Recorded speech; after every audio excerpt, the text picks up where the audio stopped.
나눕니다. 주님의 은혜가 여러분에게, 앞뒤 전후좌우로 주님의 은혜가 여러분에게, 하나님의 따뜻한 은혜가 여러분과 함께 하시길 바랍니다. 저를 한번 주목해 보시기 바랍니다. 이사야 선지자의 핵심 메시지는 심판입니다. 회개할 것을 요청하고 있습니다. 그런데 왜 심판이냐? 왜 심판이냐? 한마디로 말하면 사랑하기 때문인 줄로 믿습니다. 아직 애정이 있기 때문입니다. 부모들이 눈에 넣어도 아프지 않을 자녀들에게 회초리를 드는 것은 결코 미워서가 아님을 믿습니다. 바르게 키워보기 위해서, 바르게 양육하기 위해서, 제대로 된 사람으로 세우기 위해서 회초리를 들지만 그것은 금방 다시 회초리를 거두게 된 것을 믿습니다. 그래서 심판을 외치는 이사야를 읽으면서 가만히 기도하게 되는 것이 뭐냐 그러면 그 심판 너머에 하나님의 일하심입니다. 왜 심판하시느냐? 우리를 살리시기 위한 것이라는 거예요. 중국에서 선교를 하셨던 워치만리가 20대에 폐결핵을 앓았습니다. 심장이 별로 좋지를 못했습니다. 중병을 많이 가지고 있었어요. 그래서 하나님 앞에 너무 힘이 듭니다. 이 중병을 좀 고쳐주십시오 라고 간절히 기도를 하다가 잠이 들었습니다. 그런데 꿈속에서 워치만리가 나룻배를 타고 양쯔강을 건너가는데 건너가는 중에 배가 뭐에 걸려버린 거예요. 그래서 보니까 배가 바위 위에 올라가 버린 겁니다. 그래서 배가 앞으로도 나가지 못하고 뒤로도 나가지를 못하는 거예요. 그래서 기도한 것입니다. 하나님, 배가 지나가도록 좀 도와주십시오. 그랬더니 하나님께서 하시는 말씀이 밑에 있는 바위를 옮겨줄까? 아니면 물을 가득 채워서 배가 지나가게 해줄까? 그러는 거예요. 가만히 생각해 보니까 뭐만 좀 채워주시면 돼요. 물만 좀 채워주시면 돼요. 그래서 물을 좀 채워주십시오. 그랬더니 물이 불어나서 배가 어떻게 되더라는 거예요. 그냥 지나가게 되더라는 거예요. 워치만리가 꿈에서 깨어나서 깨달은 것이 뭐냐 그러면 우리는 생각할 때 배가 인생이잖아요. 그래서 열심히 노를 저 그냥 지나가면 바다는 얼마든지 지나갈 수 있다고 생각해요. 그런데 여러분 물이 조금 얕아지니까 뭐에 걸려서, 바위에 걸려서 배가 앞으로 나갈 수가 있어요, 없어요? 배가 배의 의지와 상관없이 앞으로 나갈 수 없다는 거예요. 그래서 워치만리가 깨달은 것이 뭐냐 그러면 우리의 인생은 우리 노력의 여하에 따라 결정되는 것이 아니라 하나님의 일하심에 따라 우리의 인생이 되기도 하고 되지도 않기도 하는구나 라고 하는 것을 깨달았다고 합니다. 여러분, 오늘 우리가 이사야 8장을 읽는데요, 우리가 살 길 9번째 다 같이 하나님의 일하심. 왜냐? 마찬가지예요. 우리 인생도, 우리의 가정도, 여러분 우리 교회도, 우리 민족도, 이 시대도 우리는 생각할 때 우리가 조금 노력하고 최선을 다하면 얼마든지 아름다운 시대를 만들 수 있다고 생각해요. 그런데 아무리 몸부림을 치고 달려가도 물이 얕아져서 바위가 올라오면 우리 인생이 어떻게 되는 거예요? 여러분, 방법이 없어요. 꼼짝하지 못합니다. 그런데 우리가 좀 부족해도 하나님이 물을 채워주시고 바람을 불어주시면 우리의 인생은 더 빨리 앞으로 나아갈 수 있음을 믿습니다. 그래서 누구의 일하심이 필요하다? 하나님의 일하심이 저와 여러분의 살 길임을 믿습니다. 오늘 이사야 9장을 읽어갈 때요, 이사야 9장을 읽어갈 때 지금 시각이 어떻게 되느냐 그러면 남유다를 북이스라엘이 공격을 했어요. 아람이 공격을 했어요. 그러면 되겠어요, 안 되겠어요? 안 됩니다. 안 됩니다. 잘못된 길을 가고 있는 거예요. 북이스라엘이 잘못된 길을 가고 있는 거예요. 그런데도 불구하고 그 북이스라엘을 향한 말씀이 오늘 9장이에요. 그러니까 시각을 어떻게 두고 보느냐에 따라서 본문이 많이 달라집니다. 오늘 하나님께서 잘못 가고 있는 북이스라엘을 향하여 도대체 무슨 일을 하고 계시는지 말씀을 통해서 하나님의 일하심을 발견하는 저와 여러분이 되기를 바랍니다. 첫 번째가 뭐냐? 주께서 꺾어주심이에요. 여러분 4절 한번 같이 읽어봅니다. 4절입니다. 시작. 이는 그들이 무겁게 맨 멍에와 그들의 어깨의 채찍과 그 압제자의 막대기를 주께서 꺾으시되 미디안의 날과 같이 하셨음이니이다. 여러분 놀라운 일입니다. 이미 우리는 8장에서 마헬살랄 하스바스를 들었어요. 북이스라엘이 노략질을 했어요. 노략질을 했어요. 여러분 팩트가 뭐냐 그러면 노략질을 하게 되면 결국은 노략질을 당하게 됩니다. 아멘을 좀 여기서는 크게 해야 해요. 노략질을 하면 노략질을 당하게 됩니다. 잘못된 사랑을 하면 노략질을 당하게 됩니다. 어디서든지 걸림돌이 되면 우리 인생은 노략질을 당하게 돼 있습니다. 이것이 심는 대로 거두는 거예요. 이것이 팩트예요. 그런데요, 노략질을 계속 당한다고 해서 그런다고 100% 우리 인생을 하나님께서 오프를 시켜버리시느냐, 그런다고 100% 우리를 다시 일어날 수 없도록 하시느냐, 우리를 100% 붕괴시켜버리느냐, 다시는 희망이 없게 만드느냐, 다시는 기회조차 주지 않느냐, 그런 하나님이 아니라는 거예요. 그런 하나님이, 그렇게 잔인한 하나님이 아니라는 거예요. 잔인한 하나님이 아니에요. 왜냐 그러면 1절에서부터 여러분 읽어보면 지금 말씀을 받는 지역이 어디냐? 북이스라엘이에요. 남유다를 공격해온, 그래서는 안 되는 북이스라엘이에요. 그런데 그 북이스라엘을 향하여 이렇게 말합니다. 1절에 전에 고통받던 자들에게는 흑암이 없으리로다. 아니 여러분, 이렇게 가면 안 된다니까요. 우리 생각에는 이렇게 가면 안 돼요. 정말 그 남유다를 공격하는 북이스라엘 향해서는 하나님께서 어떻게 하셔야 해요? 가만두시면 안 되잖아요. 그런데 반대요. 반대. 전에 고통받는 자들에게는 흑암이 없으리로다. 여러분 가만히 생각을 해보세요. 정말로 어렵고 힘든 인생이 있었어요. 정말로 상처 많은 인생이 있었어요. 그러면 그런 사람들은 앞으로 그냥 100% 다 망해야 합니까? 100% 다 희망이 없어야 됩니까? 그게 아니다니까. 오히려 가만히 세상을 좀, 우리 곁을 좀 주목해서 보면 어려움을 겪었던 사람들, 힘들었던 사람들이 자수성가한 사람들이 많아요. 오히려 그 어려운 지난 날들의 삶이 반면교사가 돼서 지금의 삶을 아름답게 산 사람들이 많음을 믿습니다. 그래서 1절에 계속 이렇게 말씀하십니다. 옛적에는 여호와께서 스불론 땅과 납달리 땅이 멸시를 당하게 하셨다니 후에는 해변길과 요단 저쪽 이방 갈릴리를 영화롭게 하셨느니라. 이렇게 기록하고 있어요.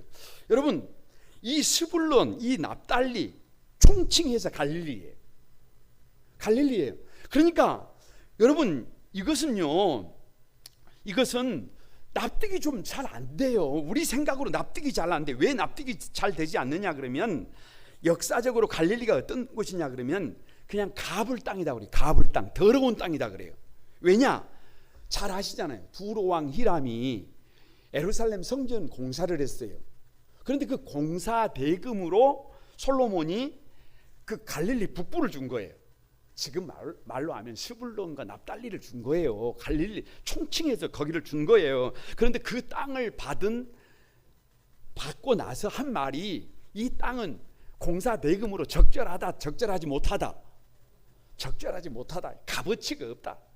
이거는 정말 쓸모가 없다. 이건 정말 더러운 땅이다.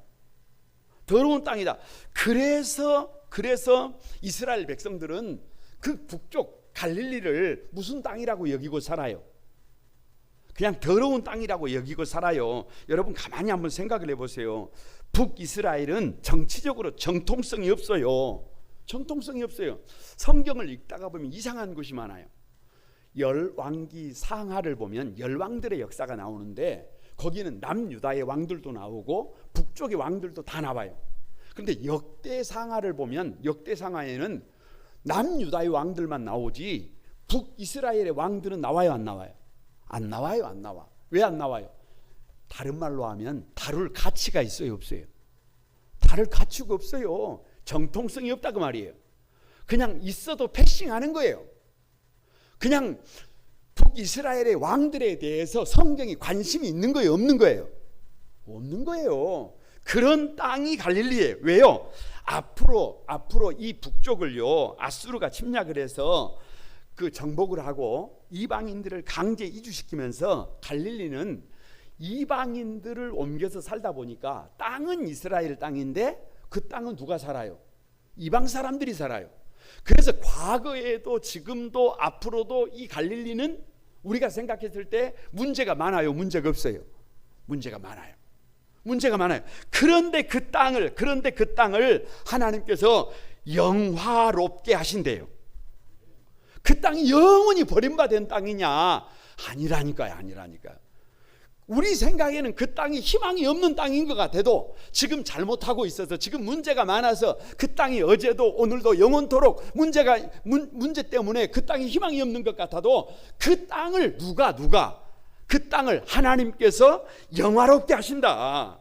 할렐루야. 그래서 2절에 이렇게 말합니다. 흑암에 행하던 백성이 큰 빛을 보고 사망의 그늘진 땅에 거주하던 자에게 빛이 비추었도다. 이렇게 기록하고 있어요. 여러분, 왜 갈릴리를 사망의 그늘진 땅이라고 하는 줄 아세요?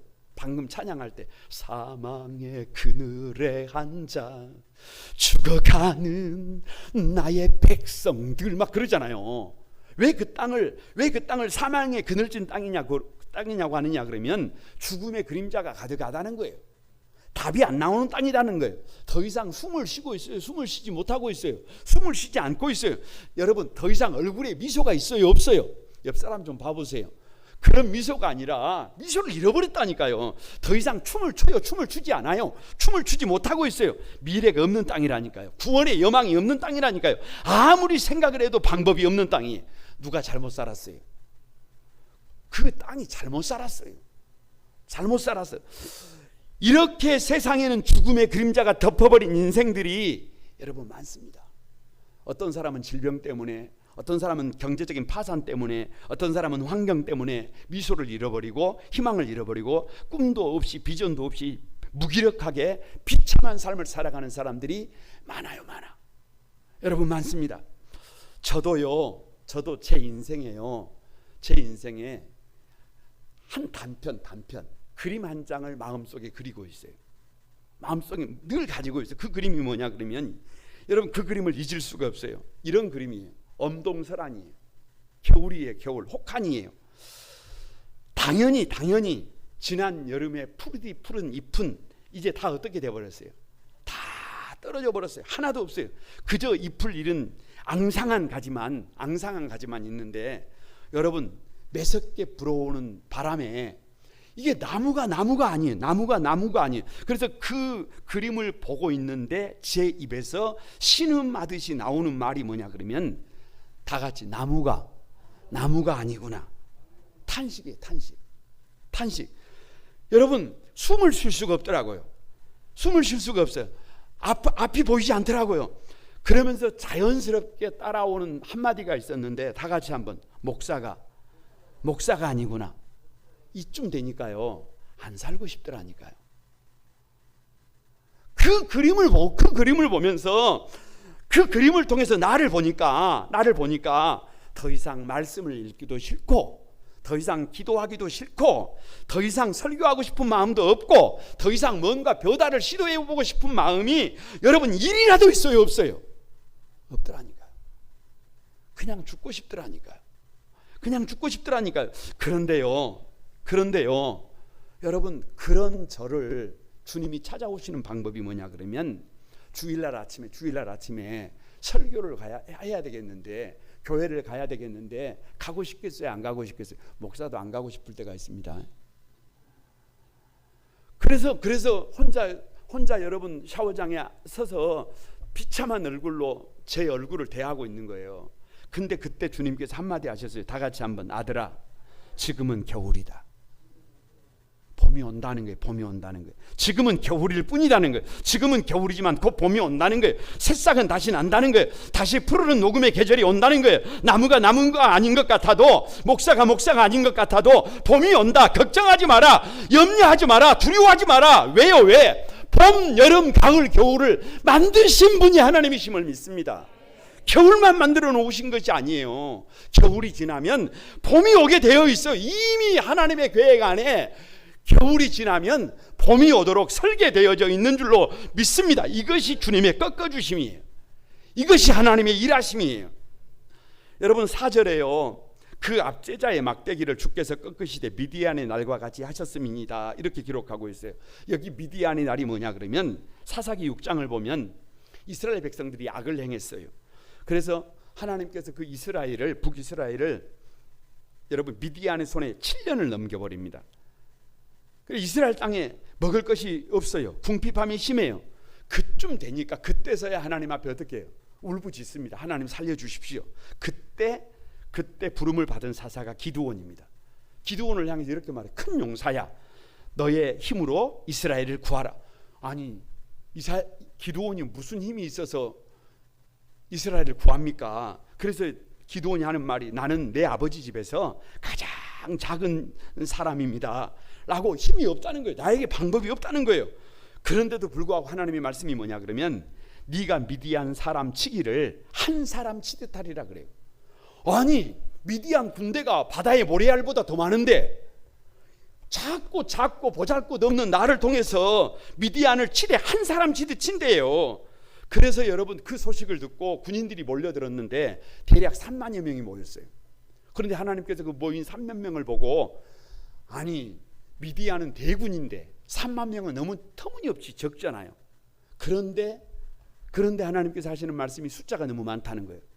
그래서 두려워하는 사람, 떠는 사람, 겁먹은 사람 다 보내고 나니까 여러분 2만 2천 명이 돌아가고 10,000명이 남았어요. 10,000명이. 그런데 하나님은 뭐라 그래요? 그 숫자도 너무 많대요. 그래서 시험을 거치고 나니까 다 돌아가고 여러분 몇 명 남았어요? 300명이 남았어요. 300명이 남았어요. 미디안 대군 앞에 보면 너무나 초라해. 그런데 그 300명을 가지고 미디안을 어떻게 합니까? 하루아침에 미디안 대군이 혼비복산해서 여러분 패퇴하고 돌아가 버리고 맙니다. 그것을 횃불전쟁이라고 해요. 횃불전쟁. 여러분 하나님의 방법이 뭐였느냐 잘 아시는 것처럼 저 바다의 모래알보다 더 많은 저 미디안 대군 앞에 밤중에 기습작전을 벌이는데 한 손은 나팔, 한 손은 항아리를 들었어요. 그 항아리 속에 횃불을 숨겼어요. 그리고 가까이 다가가서 일제히 항아리를 깨뜨려서 횃불을 들고 뭐를 불기 시작한 거예요. 나팔을 불기 시작한 거예요. 그러니까 여러분 밤중에 미디안 대군이 잠자다가 밖에 환하게 비친 저 횃불을 보고 혼비복산해서 어떻게 한 거예요? 주랭랑을 쳐버린 거예요. 우리 인생에 언제 희망이 있느냐? 횃불이 밝혀져야 해요.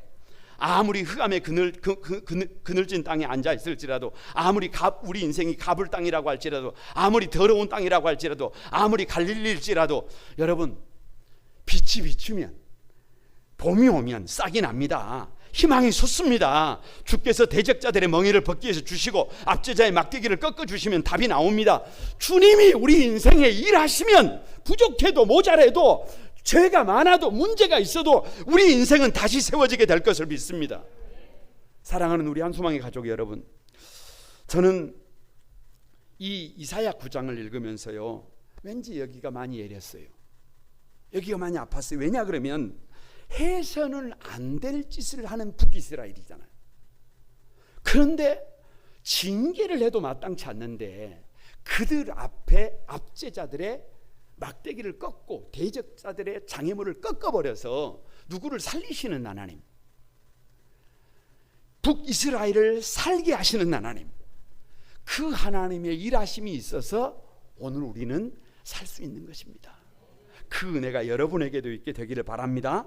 옆 사람을 한번 축복합니다. 주께서 여러분 앞에 장애물을 꺾으십니다. 누가 문제가 있어도, 내가 문제가 있어도 그것이 하나님의 은혜예요. 그것을 알아야 우리 인생이 달라집니다.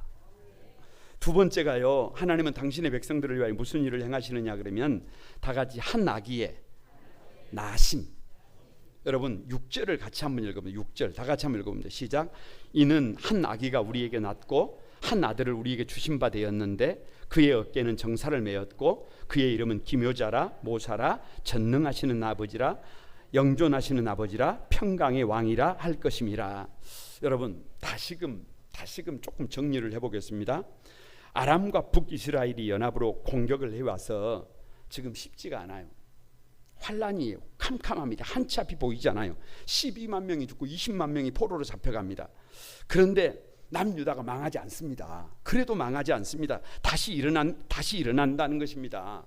다시 회복이 된다는 것입니다. 아니 북이스라엘이 그렇게 잘못을 해도 다시 기회가 있다는 거예요. 왜냐 여기 3절에 여러분 이는이라는 말은 왜냐하면이라는 말이에요. because예요. 왜냐? 어떻게 다시 일어나느냐? 어떻게 다시 힘을 내느냐? 어떻게 저런 나라가 다시 희망의 날개를 펼 수 있느냐? 한 아기의 나심 때문이래요. 이것을 역설이라 그래. 여러분 한번 생각을 해보세요. 전쟁이 일어났어요. 그러면 전쟁이 일어나면 아기가 필요해요? 군대가 필요해요? 아기가 필요해요? 여러분 왕이 필요해요? 왕이 필요하잖아요. 우리나라의 광개토 대왕 같은 여러분 우리나라의 장수 중에 이순신 장군 같은 그런 용맹무쌍한 왕들이 나타나서 이 어려움을 극복해야 되는데 하나님의 방법이 뭐냐 그러면 한 아기의 나심이에요. 이건 여러분 놀라운 일이에요. 이건 우리의 생각으로는 아무리 이해하려고 해도 방법이 없습니다. 그런데 누가 성도냐 그러면 가만히 한번 생각을 해보세요. 아기가 할 수 있는 것은 별로 없습니다. 아기가 여러분 가정에서 뭐예요? 아기가 하는 것은 그냥 까꿍하면 한번 웃어주는 거예요. 여러분 도리도리 하면 얼굴 이렇게 하면 한번 또 웃어주는 거예요. 아기가 하는 거 별로 없어요. 그런데 그 아기를 위해서 부모들이 해야 될 일이 많아요. 비록 이 아이가 어리지만, 비록 이 아이가 별 볼 일 없지만 이 아이를 어떻게 해야 해요? 정성을 가지고 잘 돌봐야 해요. 그럼 이 아이가 어떻게 해요? 이 아이가 자라납니다. 그러니까 누가 성도냐 그러면 한 방울의 물 속에서 5대양 여러분 6대주를 보는 사람들입니다. 아멘이라도 좀 하시기 바랍니다. 한 사람의 눈동자 속에서 수천 수만을 보는 사람들입니다. 한 아기의 모습 속에서 메시아를 보는 사람들입니다. 지극히 작은 소자의 눈에서 주님을 보는 사람들입니다. 그러니까 이 말을 뒤집으면 어떻게 되느냐 그러면 성도들은 작고 초라한 것까지도 귀하게 여기는 사람들이에요. 정말로 별 볼 일 없는 것조차도 귀하게 여기는 사람들이에요. 지극히 작은 한 소자까지도 소중히 여기는 사람들이에요. 그래서 성도들은 지금의 삶의 자리가 아무리 힘이 들어도, 아무리 버거워도, 아무리 어려움이 있어도 그런 작고 초라한 것까지도 선물로 받는 사람이에요. 한 아기잖아요. 한 아기. 이 문제를 해결하는 것이 위대한 왕이 아니라 한 아기잖아요. 이것을 볼 수 있어야 미래가 열립니다. 이것을 볼 수 있어야 앞으로 웃을 수 있습니다. 이것을 볼 수 있어야 하나님의 일하심을 경험할 수 있는 줄로 믿습니다. 그 어린 한 아기의 이름이 뭐냐? 이름이 여러분 오늘 5가지 이름이 나왔는데요. 첫 번째 이름이 뭐냐 그러면 기묘자예요. 기묘자. 영어로 원더풀이에요. 그러니까 하나님의 일하심은 우리의 상상을 초월한다는 거예요. 여러분 우리의 지식으로는 가늠이 안 된다는 거예요. 다 같이 한번 여러분 막 와 도대체 하나님은 어떻게 저렇게 일하시는 거예요? 놀라는 것 홍해가 확 갈라져 버리는 것. 우리 인생이 부족하지만 모자라지만 죄가 많지만 그럼에도 우리 인생이 되는 것은 뭐더라? 하나님의 일하심이더라. 어떻게 일하시더라? 원더풀 기적적으로 일하시더라. 그렇게 일하실 때 우리 인생이 어떻게 되더라는 거예요? 세워지더라는 거예요. 여러분 가만히 생각을 하면 생각을 할수록요 하나님의 생각은 나의 생각보다 크고 하나님의 여러분 생각은 나보다 높습니다. 그래서 기묘자가 되시는 예수님을 나의 주님으로 모시면 하나님이 불러주신 그 자리에서 하나님이 불러주신 그 자리에서 납득할 수 없는 환경 속에서 도저히 희망이 없는 곳에서도 여러분 한 번 더 참을 수 있어요. 한 번 더 기도할 수 있어요. 한 번 더 노력할 수 있어요. 왜? 반드시 하나님은 어떻게 일하시기 때문에, 기적적으로 일하시기 때문에, 기묘자이시기 때문에. 아기의 두 번째 이름이 뭐냐 그러면 모사예요. 모사라는 말은 카운셀러라는 말이에요. 근데 그 당시에 카운셀러라는 말이 없어요. 요즘 나온 말이에요. 그러니까 그 당시에는 카운셀러 그러면 다리예요. 다리 역할. 예를 들면 이런 거예요. 저는 여러분 어렸을 때 아버님이 매우 엄격하셨어요. 그냥 우리 집에는 아버지가 한 말씀 하시면 그게 뭐예요? 그게 그냥 법이에요. 그게 법이에요. 절대로 그걸 어기면 안 돼. 그런데 그걸 종종 어기는 사람이 누구예요? 그걸 제가 어겨요. 그러면 저는 어찌 되겠어요? 저녁에 밥도 못 먹습니다. 여러분 회초리 맞아요. 그래가지고 구석진 곳에 가가지고 어떻게 하고 있는 거예요? 이러고 있는 거예요. 그러면 꼭 오시는 분이 누구예요? 어머니가 오시는 거예요. 어머니가 오셔서 아들 이렇게 불러요. 그러면서 설명을 하는 거예요. 아버지가 오늘 왜 회초리를 들었는지 아니? 아버지가 왜 오늘 너를 이렇게 힘들게 했는지 아니? 너를 그냥 두면 너의 인생이 잘못될 수도 있어서 아빠가 너를 미워하는 것이 아니라 너를 사랑하기 때문에 오늘 회초리를 드신 것이란다 라고 아버지를 막 어떻게 해요? 설명을 해요. 아버지의 아픈 마음을 가만히 이해를 하게 만들어요. 그러면 가만히 누구의 말을 듣고 있다가 보면, 어머니의 말을 듣고 있다가 보면 우리 아버지는 어떤 분이에요? 엄청 좋은 분이에요. 할렐루야. 그래서 아버지에 대한 오해를 풀어요. 아버지에 대한 오해를 풀어. 그래서 제가 제일 이 세상에서 존경하는 분이 누구예요? 우리 아버지예요. 그래서 아버지 지금도 아버지 그러면 왠지 여기가 애래요.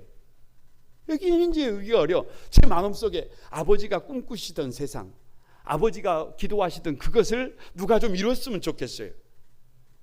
그래서 지금도 아버지는 나에게 큰 산이에요. 나에게 큰 산. 이것은 누가 있어서 가능해요?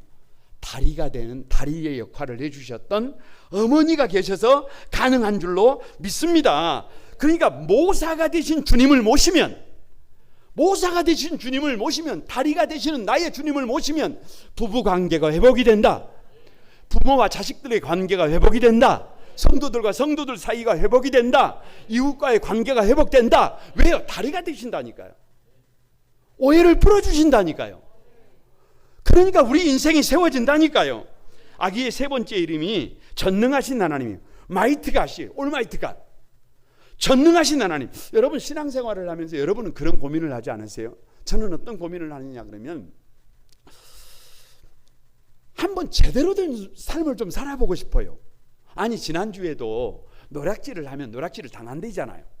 잘못된 사랑을 하면 노략질을 당한다 그러잖아요. 걸림돌이 되면 결국은 인생은 노략질을 당한다 그러잖아요. 그럼 그렇게 살면 돼야 안 돼요? 안 되잖아요. 의지를 합니다. 주여 내가 이제 결단코 그렇게 살지 않으리라. 그런데 작심삼일이 돼요 안 돼요? 또 안 돼. 그러면 어떻게 돼요? 그래서 여러분 무기력의 중독에 빠지고 죄의 중독에 빠지고 게임의 중독에 빠지고 잘못된 것에 빠져가지고 인생을 낭비하는 거예요. 그런데 나에게는 답이 없어도 나를 건져내시는 분이, 여러분 나의 주님은 전능하신 하나님이에요. 죽은 자를 살리시고 없는 것을 있는 것으로 불러내시는 하나님이에요. 불가능을 가능하게 하는 분이에요. 그러니까 나는 힘이 없어도 누구에게 힘이 있어요? 나를 살릴 힘이, 나를 건질 힘이, 나의 인생을 바꿀 힘이 우리 주님에게 있음을 믿습니다. 그것이 하나님의 일하심이에요. 여러분 네 번째 이름이 뭐냐? 영존하시는 하나님. 영존하시는 하나님. Everlasting Father. 그러니까 무슨 말이냐 그러면 어제나 오늘이나 변함이 없다는 말이에요. 여러분 한번 생각을 해보세요. 제가 좀 부족해도 우리 아버지에게, 우리 어머니에게는 내가 좀 모자라도 나는 어제나 오늘이나 앞으로도 누구의 아들이에요? 아들이에요. 여러분도 마찬가지입니다. 어떤 분들은 건강한 분들도 계시고, 어떤 분들도 좀 병약한 분들도 계시고, 어떤 분들은 얼굴이 좀 이쁜 분들도 계시고, 어떤 분들은 얼굴이 좀 통통하신 분들도 계시고, 그러나 이 모든 분들이 거룩한 꿈 한 소망의 성도들인 줄로 믿습니다. 어제나 오늘이나 내일이나 마찬가지예요. 그런데 우리에게만 그러느냐? 아니에요. 우리 하나님에게는 어제나 오늘이나 영원토록 그분은 저와 여러분을 향해서 뭐라고 말씀하세요? 내가 너를 사랑한다고 그래요. 변함이 없어요. 변함이 없어요. 저와 여러분을 향해 너는 특별하다 그래요. 최고다고 그래요. 너 하나밖에 없다 그래요. 내가 너를 믿는다고 그래요. 그 하나님의 마음을 여러분 알고 있으니까 하나님께서 때로는 나를 삶는 것 같아요. 그래도 삶아 잡수시든지, 나를 굽는 것 같아요. 굽어 잡수시든지, 나를 그냥 날것으로 베껴서 잡수시든지 누가 알아서 하십시오. 그 믿음이 있으니까 우리 인생에 어려움이 왔을 때 한 번 또 부딪혀 보는 거예요. 그 믿음이 있으니까 한 번 또 돌파해 보는 거예요. 그 믿음이 있으니까 한 번 더 도전해 보는 거예요.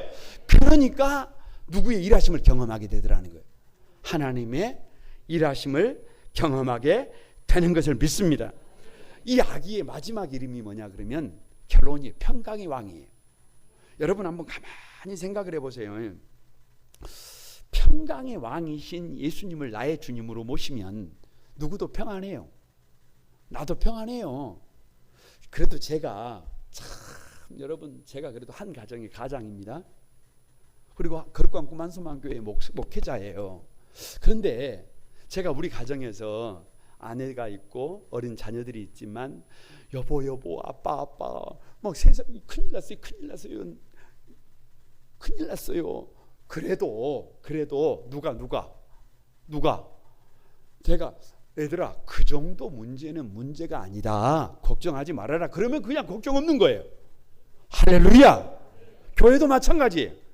아주 그냥 막 교회가 막 들썩 막 하고 문제가 있는 것 같아도 누가 그렇죠. 담임 목사가 아니 세상을 살아가는데 그 정도 문제 없습니까? 괜찮습니다. 그러면 괜찮은 거예요. 근데 우리 주님이 누구냐? 내가 모신 그분이 이름이 누구냐? 평강의 왕이에요. 그분이 평강의 왕. 세상이 뒤집어져도, 세상이 여러분 막 파도가 성남 파도가 있는 것처럼 몰려와도 평강의 왕이신 주님이 내 안에 가득해요. 그래서 문제가 없어서가 아니라 문제가 있어도 여러분 얼마든지 평안을 누릴 수 있어요. 왜? 그분의 이름이 기묘자잖아요. 와, 아무튼 아멘 하시는 분들에게만 그런 일이 있게 될 것을 믿습니다. 왜 평강을 누리느냐? 그분이 기묘자라니까요. 기적적으로 일하신다니까요. 모사라니까요. 오해를 풀어주신다니까요. 그분은 전능하신 하나님이라니까요. 불가능을 가능하게 한다니까요. 영존하시는 아버지라니까요. 어제나 오늘이나 영원토록 나를 향한 하나님의 계획은 변함이 없다니까요. 그러면 충분하지 않아요? 그것을 믿으면, 그 하나님의 일하심을 믿으면 여러분 절망합니까? 좌절합니까? 대충 살아갑니까? 그렇지 않습니다. 어떤 어려움이 있어도 돌파해서 일어나게 될 것을 믿습니다. 옛사람을 한번 축복합니다. 하나님의 일하심이 사랑하는 당신에게, 사랑하는 여러분에게 하나님의 일하심이 가득하기를 바랍니다. 하나님은 당신의 백성들을 위하여 무슨 일을 행하시느냐? 세 번째가 다 같이 여호와의 진노하심.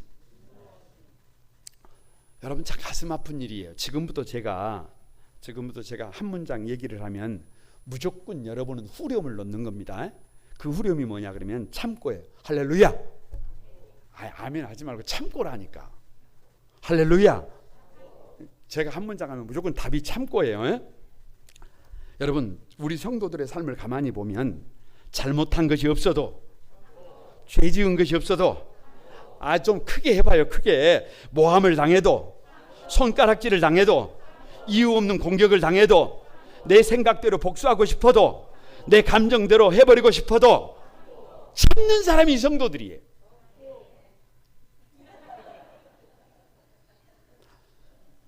그래서 알고 보면 참 애절해. 아니 참 짠해. 여러분 짠합니다. 세상에 뭔 죄를 졌길래 그렇게 참고 살아야 해요? 뭔 죄를 졌길래 참고 살아야 해요? 남유다와 북이스라엘은 형제예요. 형제가 싸우면 되겠어요? 안 되겠어요? 안 됩니다. 형제가 형제를 공격해서는 안 됩니다. 그런데 유다의 용사 12만 명을 누가 죽였어요? 북이스라엘이 죽였어요. 20만 명을 누가 끌어갔어요? 여러분, 북이스라엘이에요. 이것을 당하는 유다의 입장에서는 힘이 없어요. 힘이 없어. 유다의 입장에서 힘이 없어. 힘이 없어. 그 당하고만 있는 거예요. 당하고만 있는 거예요.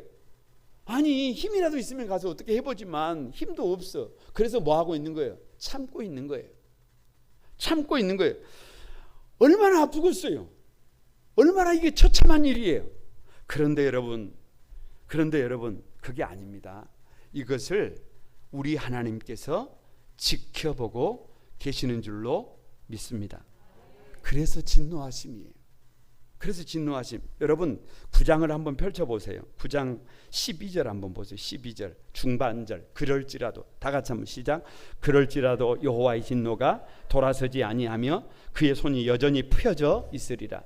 돌아서지 않으면 앞에 있는 장애물을 꺾어주시고 한 아기를 보내주시기도 하시지만, 그래도 돌아서지 않으면 여호와의 손이, 하나님의 진노하심이 마무리가 된다, 되지 않는다? 안 된다. 여전히 하나님의 손이 펼쳐져 있어요. 이게 한 번만 나온 게 아니에요. 여러분 17절 보세요. 17절 중반절. 그럴지라도, 다 같이 시작. 그럴지라도 여호와의 진노가 돌아서지 아니하며 그의 손이 여전히 펴져 있으리라. 삶을 바꾸지 않으면, 북이스라엘의 그 잘못된 삶을 바꾸지 않으면 여호와의 진노는 여러분 멈춰요? 멈추지 않아요? 멈추지 않아요. 현재 진행이 그것만이 아닙니다. 다시 21절을 한번 보시기 바랍니다. 그럴지라도, 중반절 시작. 그럴지라도 여호와의 진노가 돌아서지 아니하며 그의 손이 여전히 뭐하리라? 펴져 있으리라. 삶을 바꾸지 않으면, 아무리 용서를 해주시고 아무리 한 아기를 보내주시고 아무리 하나님이 일해 주셔도 누구의 삶을 바꾸지 않으면, 다 같이 한번 저의 삶을, 나의 삶을 바꾸지 않으면 답이 있다 없다? 답이 없다. 답이 없다.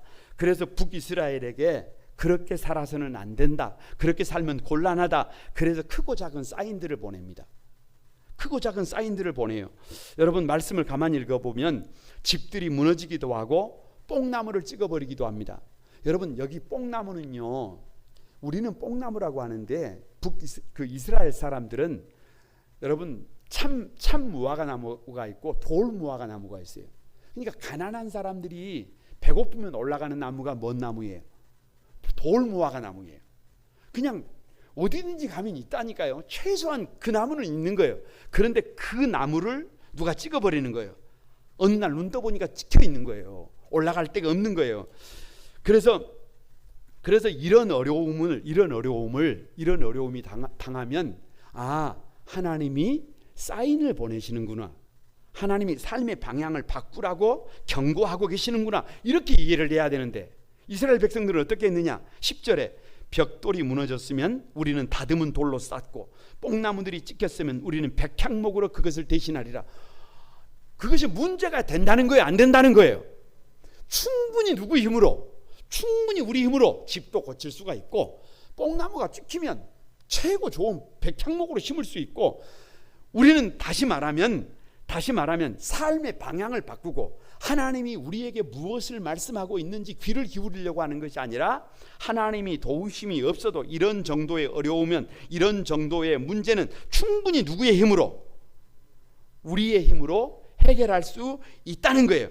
왜 뽕나무를 찍혀야 하는지, 왜 여러분 벽돌이 무너지게 하는지, 하나님의 말씀에 귀를 기울였다는 거예요. 귀를 기울이지 않았다는 거예요. 귀를 기울이지 않았다는 거예요. 그래서 12절에 보면 앞에는 아람 사람이요 뒤에는 블레셋 사람이라 그들이 모두 입을 벌려 이스라엘을 삼키리라. 삶을 바꾸지 않으면, 아무리 주께서 꺾어주셔도, 아무리 한 아기를, 예수님을 우리 인생에 보내주셔도 삶을 바꾸지 않으면 답이 나오는 거예요? 답이 나오지 않는 거예요? 이것이 아픈 거예요. 이것이 아픈 거예요. 그래서 여러분 삶을 바꾸지 않으면 앞에는 아람이, 뒤에는 블레셋이 입을 벌리고 누구를 삼킨다는 거예요? 북이스라엘을 삼킨다는 거예요. 그래서 결국은 북이스라엘이 역사 속에서 사라집니다.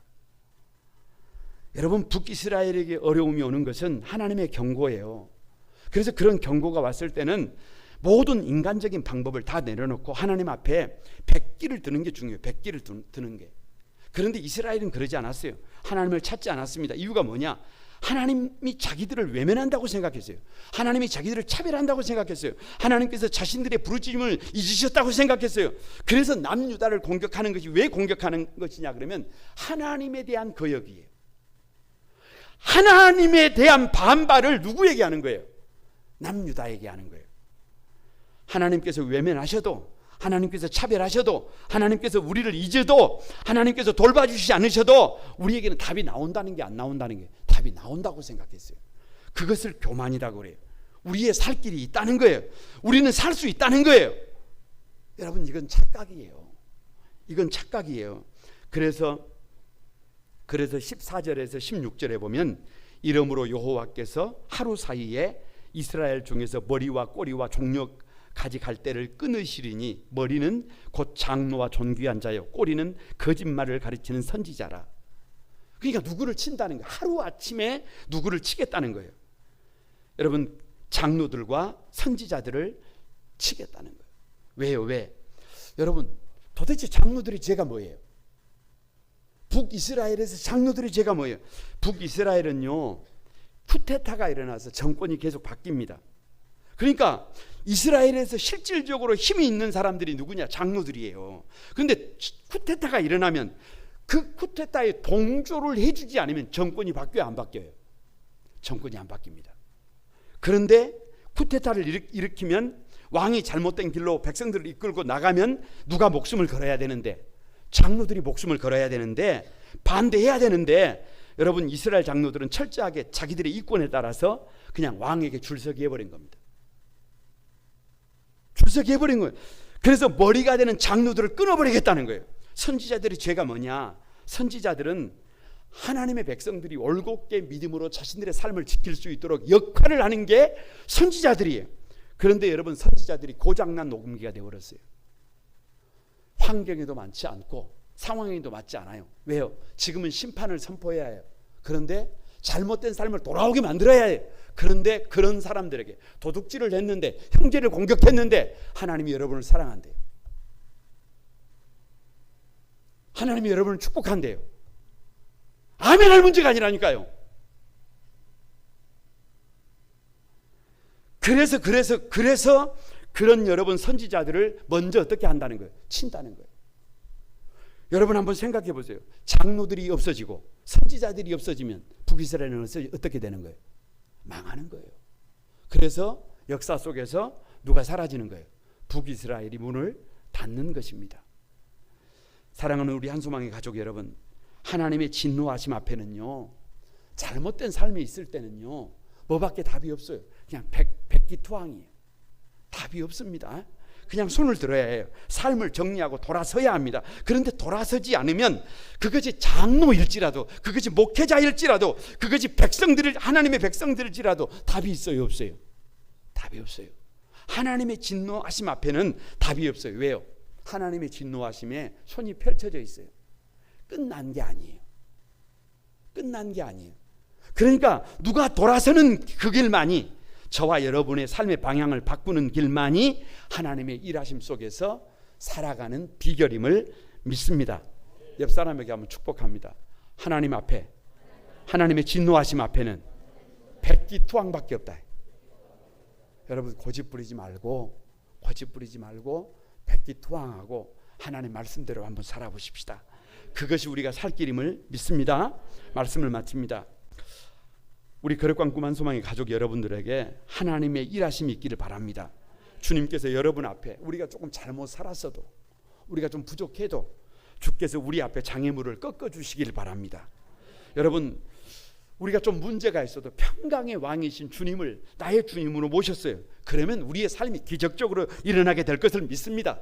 관계가 회복되게 될 것을 믿습니다. 불가능이 가능해지게 될 것을 믿습니다. 어제나 오늘이나 영원토록 변함없으신 그 하나님 때문에 우리가 평강을 누리게 될 것을 믿습니다. 그러나 우리의 삶을 바꾸지 않으면 하나님의 진노는 끝났다, 끝나지 않았다. 끝나지 않았다. 이게 이사야 9장이에요. 여러분, 이 말씀을 통해서 저와 여러분이 다시 한번 일어나게 되시기를 주님의 이름으로 축복합니다. 우리 같이 찬양하면서 결단의 기도를 드리도록 하겠습니다.